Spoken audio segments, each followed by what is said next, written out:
The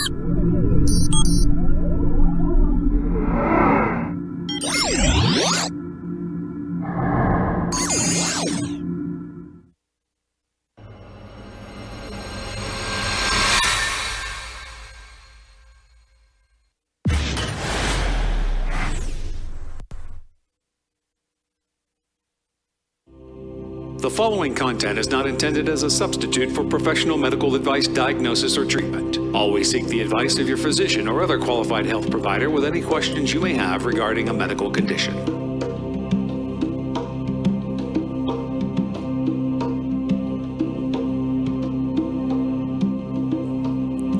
Welcome, everyone. My name is Marina Sprocki-Spriggs, and I am the host of Always Another Way. I have a master's in professional counseling. I am the IPPY award-winning author of Stop Looking for a Husband, Find the Love of Your Life, and Nasty Divorce, A Kid's Eye View. I have been writing positive divorce advice for the HuffPost since 2012, and I'm trained in clinical hypnosis. And this podcast speaks to out-of-the-box thinkers, and it's for those who hear the call of hope and always another way. And if you are extremely rigid and set in your beliefs, this probably isn't your cup of tea. However, you should note, taste can and do change. And I just want to thank everybody so much for listening to this podcast, and just make another, just a pretty please push again on your phone. Pause it for a second, go to the podcast app. Subscribe and rate this podcast, because the more people that subscribe and rate, the higher it goes up in the list, and the more people can have access to this information, and especially today's show, which can be extremely life-changing. So, another way is also about maybe not always listening to authority. And I don't mean that in a disrespectful way at all. What I mean is that everyone's been given a brain, and you can think for yourself. And there's nothing wrong with doing something differently if you've done some research and want to try something and it's not harming anyone else. So you are probably aware, in the past couple years, we have had a cycle of misinformation and disinformation, and even prior to that, because you'll know that recently a study has come up from the 1950s talking about the harms of sugar. It was hidden for a long time. You know what the tobacco companies did for a long time. And then, recently, I don't know if you've seen the documentary called The Bleeding Edge, which talks about the medical device industry. I have talked about before, I was in a study for silicone gel implants that actually I wasn't in the study for. They never followed up with me and made me ill. That being said, so you know, things aren't always on the up and up. It does not mean that modern medicine isn't wonderful and hasn't made life-saving changes. But, you know, we can't be blind to what else is out there. So you're going to be really excited. So part of the healing that I did, I have found yoga to be just extremely healing in so many ways. And additionally, just a strength and flexibility that I haven't had before. So in Dallas, I like to, just check around different places, and I find this place called the Yoga Movement. And when I walk in, I mean the most welcoming person there, that instant vibe. Just when you see somebody and you're like, yeah, I like this place, this is gonna be good. And the thought and care that you could see in the owner of this studio, instantly made a connection. So, we became friends. And then I heard her story, and that's why she's on today. So I'm gonna read something first that she wrote before I bring her on. It's part of her bio, and it's what we're gonna be talking about on the show today. So this is from Jenny Hunter. When I learned at age 20 that the pain I was experiencing was rheumatoid arthritis, I set out on a journey to wellness. I wasn't willing to risk the side effects of medications, so I learned to manage my health through nutrition. Though I was able to manage the disease enough to stay mobile, I had lost most of my strength and the range of motion I once had. Now that I have yoga, I'm experiencing amazing healing and renewed strength, and I'm honored to be able to share this ancient practice with anyone who's looking for a better way to care for their body inside and out. So, please welcome to the show, Jenny Hunter. Jenny is a certified Iyengar Yoga teacher in Dallas, Texas, and her dedication to yoga and this method has been key in her remarkable recovery from the crippling effects of rheumatoid arthritis, and it's Jenny's experience of renewed body, mind, and spirit that compels her to share. And thank you, Jenny. Great. Thank you, Marina. Happy to be here. I'm so excited to have you here. So, well, let's just kind of rewind, and we'll start back there. So you're 20, so that's a young person who, and we'll just say, I'm not saying that Jenny's old, but I'm just saying we are conditioned to, you know, doctors are smart. Go to doctors and listen to them. Yes, sir, ma'am, do it, but not 20-year-old Jenny. Let's start there. Well, I'd actually been experiencing pretty severe symptoms for about a year. And it was, I had just moved to Northern California and finally had medical insurance. It's like a first adult thing that I had done. I'm like, oh, I can go to a doctor now.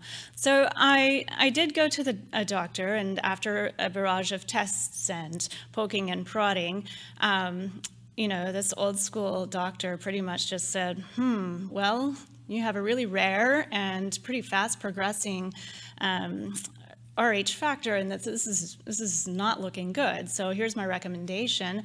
And we went round and round, and he had a cocktail of medications planned for me and said, well, you know, having children is probably not in your future because that's going to interfere pretty severely with your ability to carry and deliver a child. You know, but our hope is that we can get you a good 20 years worth of quality of life. And I'm counting like, so to 40. That's what you're saying. And so he said, yeah, but, you know, expect by 40 that, you know, prepare your life for a wheelchair, and, you know, after that, your quality of life is probably going to be not great. Wow. And so what do you 20, what are you saying when you hear somebody just like no give thanks, you essentially not like for a me. death sentence? And when I did question him, what was really interesting is my age was discounted. My own ideas for what I thought was possible were discounted. I was told I was irresponsible, I was naive, but I still, somewhere in there, I felt that our bodies were designed to heal themselves if we were giving them the right resources. And I just felt like, wait a minute, we just haven't found all the right resources. There's some missing pieces here that we're just not putting together. And I wasn't willing to just mask them with medication and go on. I mean, I was 20 years old. Right? So that just was not the future that I saw for myself at all. And so how did you go to research, like, okay, I don't like what this guy's saying. Yeah. How did you go find something else? That was back in the day of dial-up internet, and I would sit in the basement of my home. Then actually in Portland, I have this vision of myself sitting in my basement in my Portland home, researching the foods that were inflammatory and what to eat and what not to eat. And that's really where I started. I took this pain, the medication, one of the medications that you recommended for 10 days. And I got a glimpse of some relief, but I didn't like the way that it felt. And I said, no thanks. And I set that aside. So I just started looking like, okay, I had a bit of exposure from my father and my mom actually riding to town in West Texas to the health food store, and we would go get a couple of vitamins here and there. And so I had some exposure to that, though I would say that we were a normal American family. We made bread on the weekends. We cooked traditional, quote, healthy American meals. But something was still off. So I'm like, what are we missing here? So I just researched and researched and researched. And the first thing I did was like, okay, these are the things that my little college diet probably were not a good idea. So I started removing things that I felt were contributing to the inflammation and the pain and the disease.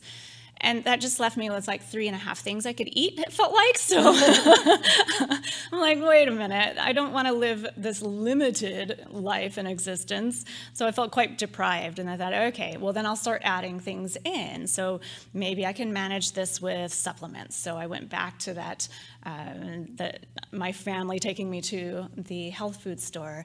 And I'm like, okay, well this is not really filling in the food gaps. I'm still have this limited food. And so anyway, it just continued to evolve over these years of taking away what wasn't working and trying to add the things that were working and start to fuel and feed my body. It was getting me some results, but not quite the big picture.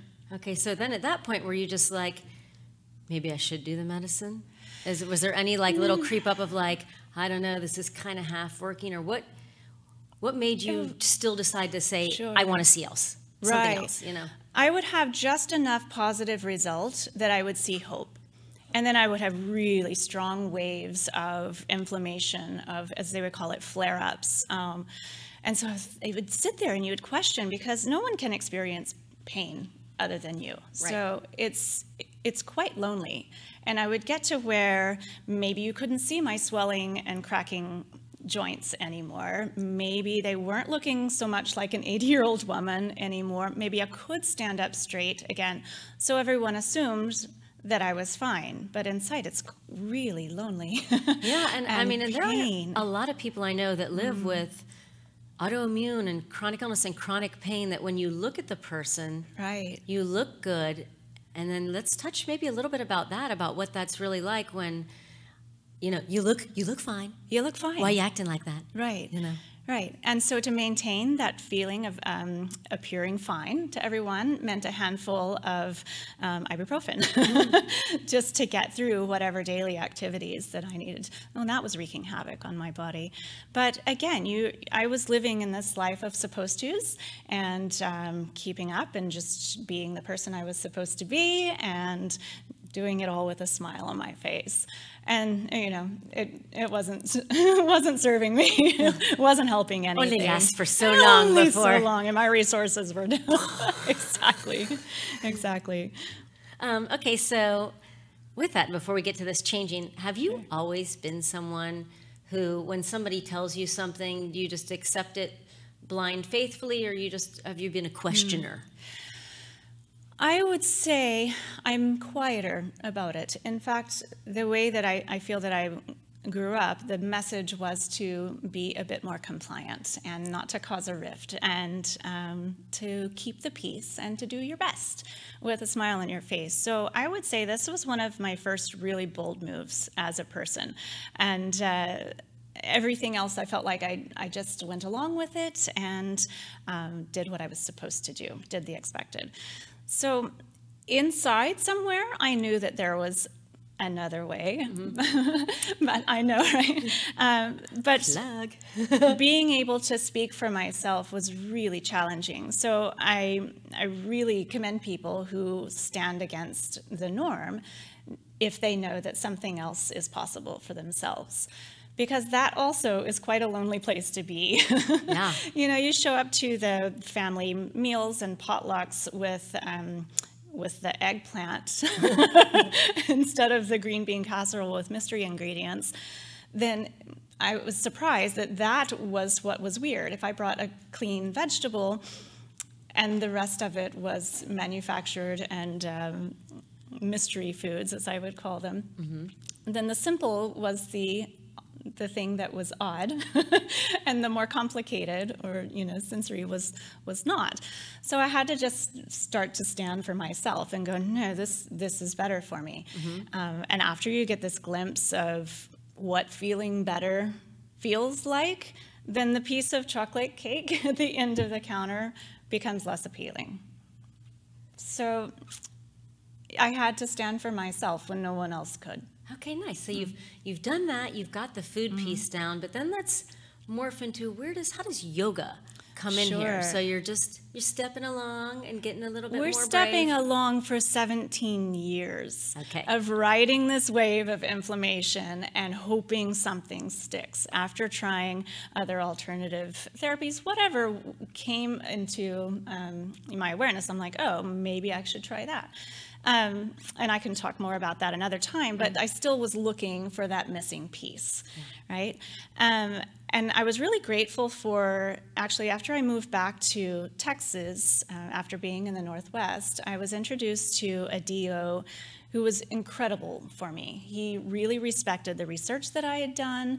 He respected that I had treated myself like my own lab rat, and I tried things, and some things worked and some things didn't. And he became more of a consultant and a guide in my personal health instead of prescribing something for me. He would say, here are some options, here's the research behind it, what's sustainable for you, what can you do?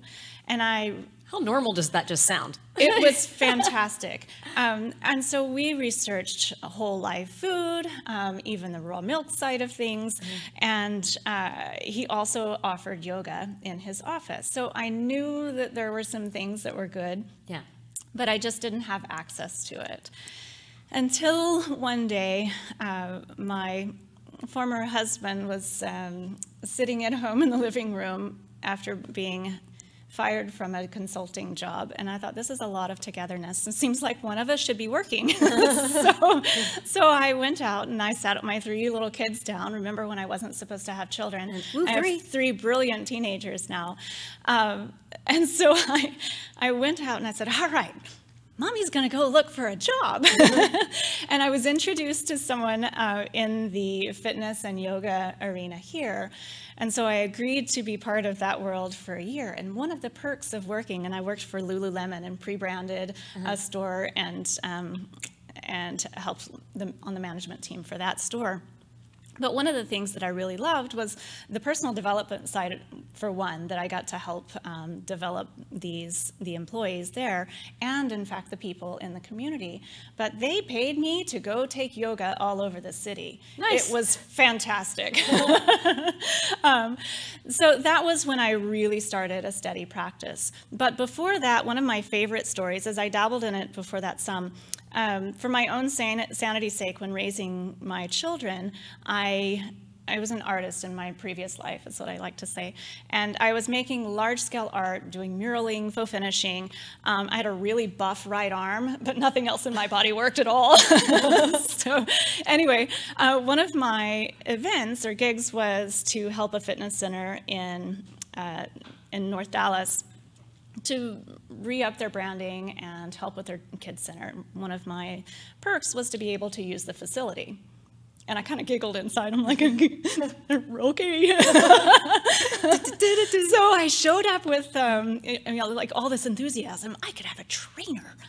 And so I showed up, and he scratched his head and looked at me like, oh, what are we going to do with you? So he said, his name was Kirk or Kyle or something. I don't know. He was 8 feet tall and really beefy. And so we were an odd mix, I'm sure. But he said, okay, well, let's just try some basic assessment. So let's see how many push-ups you can do, how many sit-ups you can do, and, looking through this list. And I'm like, dude, I just told you I can't get down to the floor and back up again without assistance. And I just had my 3rd kid. There are no abs. So we're going to have to back it up a little bit. And so he went through all of these tests and finally says, well, lady, mind you, I was 32 years old at the time. And he continues with, at your age, I don't really know if we can build much muscle or anything, but maybe we can just try to tone what you've got. And I thought, if it didn't hurt so bad, I would punch you.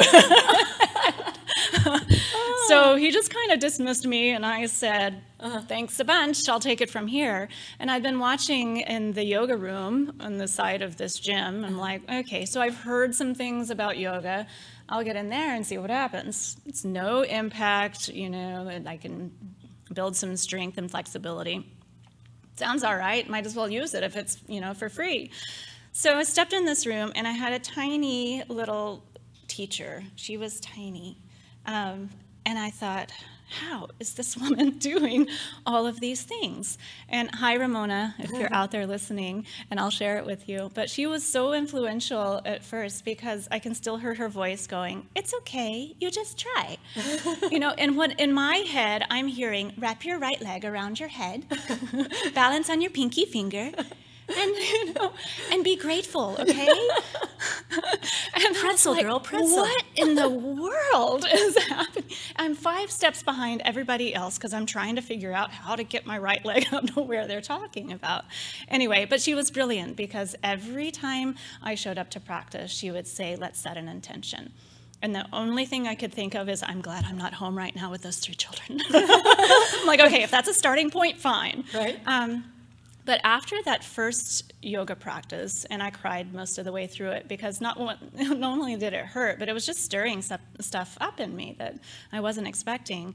And one of the syndromes that's associated with rheumatoid arthritis is Raynaud's syndrome, and I don't even know if I say that right, but you lose circulation in your fingers and your joints and everything else. So I would either have red, fiery, skin-breaking, bleeding knuckles that look like little sausage fingers, or they would be completely white and thin and no circulation at all. So it went from icy to burning hot all the time. Well, it was February, and my hands were perpetually white through most of the winter. Okay. Just circulation was not happening. And so I looked after this practice, and I just remember people looking at me kind of funny because I'm like, my fingers are pink. My fingers are pink. They're not red. They're pink. Yeah. I can feel my fingers. And they're like, okay. Go, girl. That's great. But it was such a big deal to me that, like, inhale, lift your arms, exhale, fold forward, and I have pink fingers. So I made a point. Every Friday, I went back to that class. Like, it didn't matter if I had to get a babysitter. I was going to that yoga class. And every Friday, I found something new. And it was remarkable. So, and then back to the Lululemon days, and now they're paying me to go take yoga full time. I became beastly strong. I can attest to that. It was kind of ridiculous, what I found out that my body was capable of after that. So it became like almost self-inspiring, like, well, anything's possible now. Right. And just like knowing that, because I mean, I guess I didn't know the backstory or didn't think of something else, but when you said when you went in there, and because I take Jenny's classes, so I will just tell you, like, and of course the first time I come in, I'm like, look at this little lady and she's so strong. And of course you are amazed at, like, oh my gosh, like, yeah, she's very strong and extremely flexible. But back to you. Yeah, so that's, wow. I mean, living proof. So it became really exciting at the idea of Ramona's suggestion to teach yoga.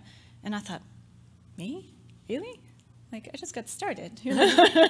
But a couple of years into it, then I was trained and started teaching, started sharing.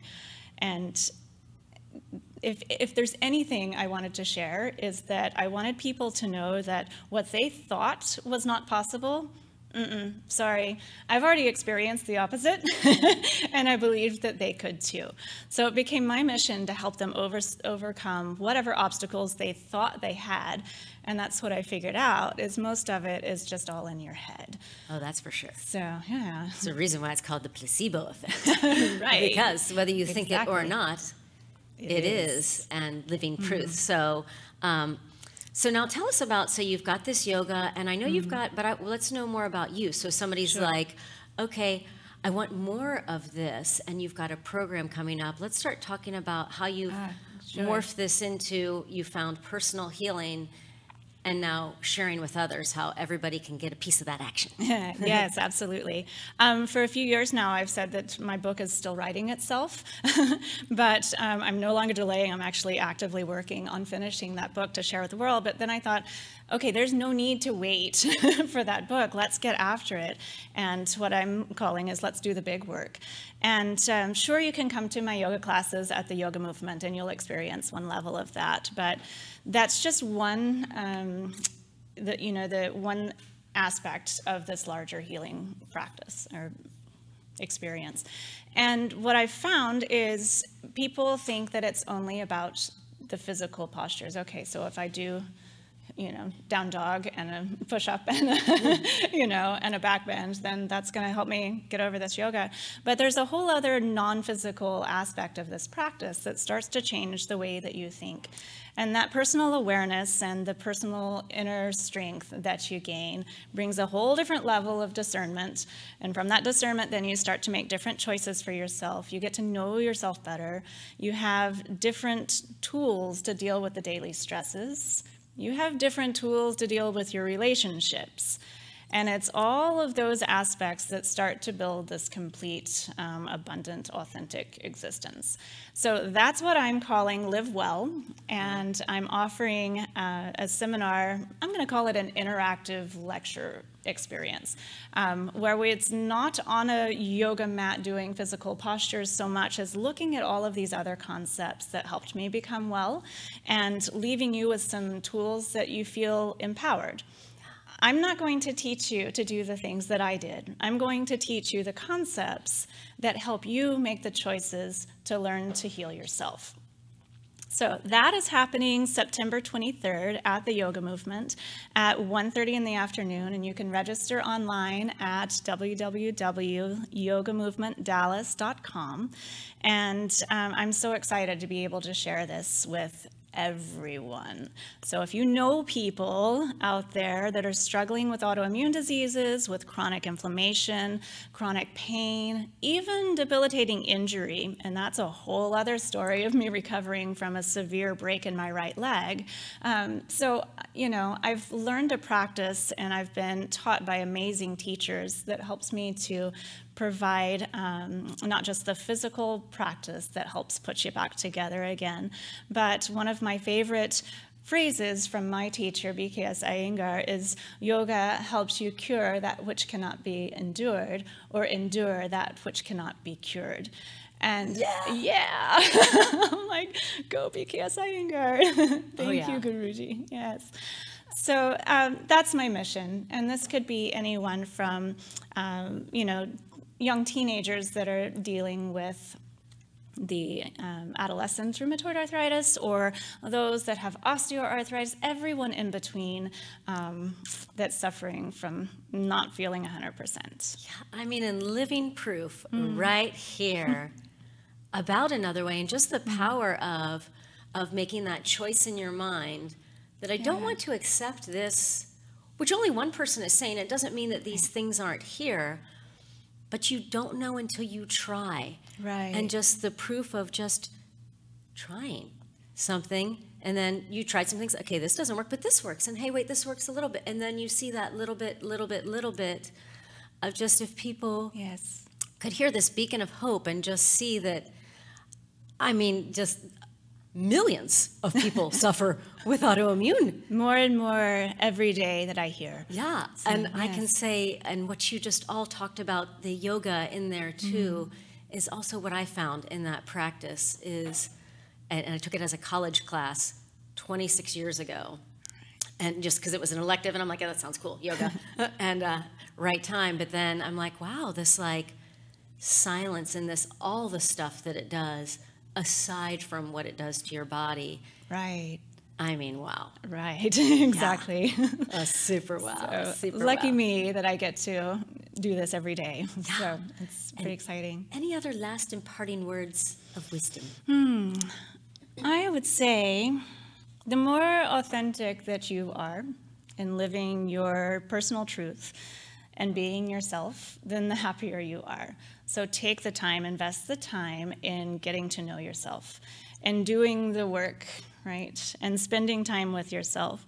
And then make that next best choice. I love that. Well, thank you so much for being on, Jenny. You are a true inspiration and just like a beacon of light always, and such a good friend too. So, namaste. Thank you, dear. Namaste. And there is always another way.